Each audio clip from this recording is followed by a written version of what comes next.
और चलिए अब आपको सीधा लखनऊ लेकर चलते हैं और सुनवा देते हैं सीएम योगी क्या कह रहे हैं। लंबे समय तक जंगलों में भी दर दर की ठोकरें खाने के लिए, घास की रोटी तक खाने के लिए मजबूर होना पड़ा था। लेकिन वह कालखंड था संगठन का। देश की सैन्य शक्ति को मजबूत बनाने का उन्होंने प्रखरता के साथ इस कार्य को किया। भामाशाह जैसे दानवीर उन्हें प्राप्त हुए। उस समय के उन्होंने भीलों को, मीनाओं को जोड़ करके सामाजिक संरचना को इतना मजबूत बनाया कि अंततः अकबर की लाखों की सेना महाराणा प्रताप की सेना के सामने नाको चने चबाने के लिए मजबूर हो गई। हिंदुआ सूर्य के रूप में महाराणा प्रताप की जय जयकार उत्तर से दक्षिण तक पूरे देश के अंदर छा गई। और आज भी जब देश संकट के दौर से गुजरता है, राष्ट्र के सामने कोई चुनौती आती है, महाराणा प्रताप का स्मरण हर भारतवासी कर उठता है। छत्रपति शिवाजी महाराज का स्मरण हर भारतवासी कर उठता है। गुरु गोविंद सिंह जी महाराज का स्मरण हर भारतवासी स्मरण करता है। उन सभी राष्ट्र नायकों का स्मरण करता है जिनके त्याग से, जिनके बलिदान से इस राष्ट्र को एक नई संजीवनी मिली है। मित्रों, महाराणा प्रताप का जन्मदिन आज अत्यंत महत्वपूर्ण हो जाता है हम सबके लिए। आप देख रहे होंगे 22 अप्रैल को जो शरारत पाकिस्तानी आतंकवादियों ने पहलगांव में हमारे पर्यटकों के साथ किया था, जिस प्रकार की बर्बरतापूर्ण और शरारतपूर्ण कार्रवाई की थी, उस आतंकी कृत्य की हर भारतवासी ने निंदा ही नहीं की थी, बल्कि पाकिस्तान को सबक सिखाने की भी ठानी थी। और प्रधानमंत्री मोदी जी का जो संकल्प था, हमारे बहादुर जवानों ने, तीनों सेनाओं ने पाकिस्तान को उसका करारा जवाब देकर के आज आप देख रहे होंगे किस रूप में अलग थलग पड़ा पाकिस्तान आज दुनिया के सामने कराहता हुआ नजर आ रहा है। आपने पाकिस्तान को बेशर्मीपूर्ण चरित्र देखा है कि जब भारत की कार्रवाई से आतंकवादी मारे गए, उन आतंकवादियों के जनाजे में पाकिस्तान के शीर्ष सैन्य अधिकारियों की उपस्थिति, पाकिस्तान के राजनेताओं की उपस्थिति दुनिया की आंखों को खोलने वाला होना चाहिए कि पाकिस्तान आतंकवाद को प्रश्रय ही नहीं देता, बल्कि आतंकी गतिविधियों में सीधे सीधे लिप्त है। और उसकी संलिप्तता इस बात को दिखाती है कि पाकिस्तान अब अपने वजूद के लिए जूझता हुआ दिखाई देगा।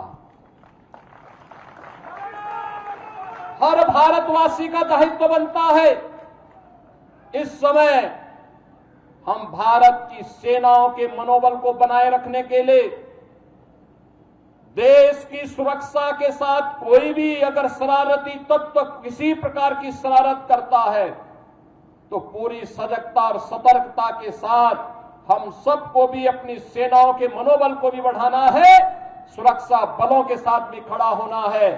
साथ साथ किसी भी उस शरारतपूर्ण कार्रवाई को जो सुरक्षा में सेंध लगाती हो उसको बेनकाब भी करना है।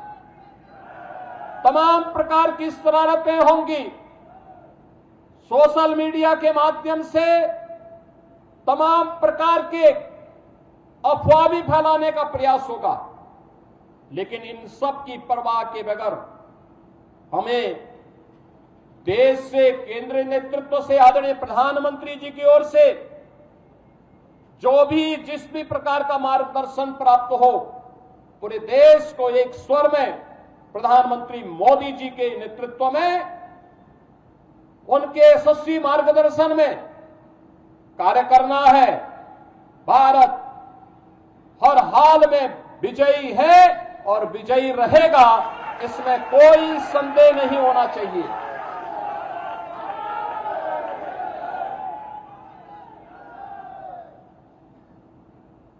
बहनों और भाइयों, महाराणा प्रताप की जयंती हम सबको एक नई प्रेरणा प्रदान कर रही है।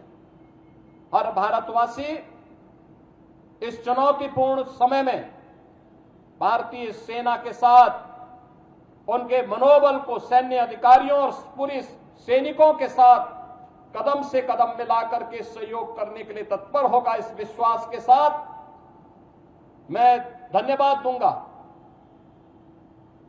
विधानसभा के माननीय सदस्य श्री राकेश प्रताप सिंह जी को, जिन्होंने संकल्प लिया कि चौराहे का सुंदरीकरण हो, मूर्ति को गरिमा और गौरव के साथ, यहां पर सम्मान के साथ इस मूर्ति के रखरखाव की व्यवस्था की जा सके।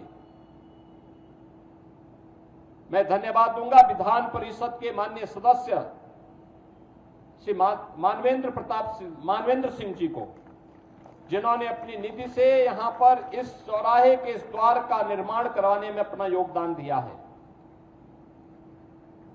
मित्रों, मुझे याद है 1998 में इस चौराहे पर मूर्ति की स्थापना का प्रस्ताव उस समय